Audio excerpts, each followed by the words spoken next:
నమస్తే, welcome to SR6 news. Nizamabad జిల్లా దర్పల్లి మండల కేంద్రంలో జిల్లా పరిషత్ ఉన్నత పాఠశాల రామడుగు గ్రామంలో బడిబాట కార్యక్రమం నిర్వహించారు. ఈ కార్యక్రమంలో ముఖ్య అతిథిగా డాక్టర్ రేకులపల్లి భూపతి రెడ్డి పాల్గొన్నారు. వేసవి తర్వాత ప్రారంభమైన విద్యాలయాలు, వాటిలో పిల్లలకు ఏకరూప దుస్తులు, పుస్తకాలు పూర్తి ఉచితంగా పంపిణీ చేశారు. ప్రతి ఒక్కరికి ప్రతి పథకం అందేలాగా మేము కృషి చేస్తామని, ఉన్న సమస్యలను కూడా కొందరు వివరించారు. అది త్వరలోనే మంజూరు చేస్తానని, మీరందరూ బాగుంటేనే నేను ఉంటానని అన్నారు. ఈ కార్యక్రమంలో Nizamabad rural MLA Bhupathi Reddy, Darpalli MPP Nalla Sarika, Hanumanth Reddy, Congress మండల అధ్యక్షుడు ఆర్మూర్చిన బాలరాజ్ పాల్గొన్నారు.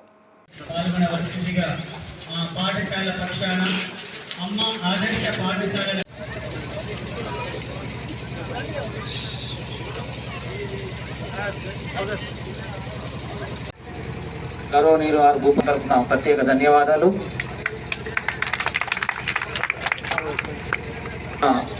ప్రత్యేక స్వాగతం తెలియజేస్తూ కార్యక్రమాన్ని ఉద్దేశించి మాట్లాడవలసిందిగా 2 నిమిషాలు మాట్లాడవలసిందిగా.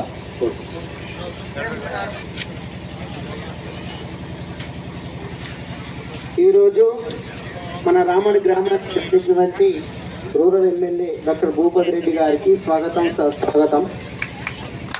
హనుమాన్ మందిర్ పునర్నిర్మాణ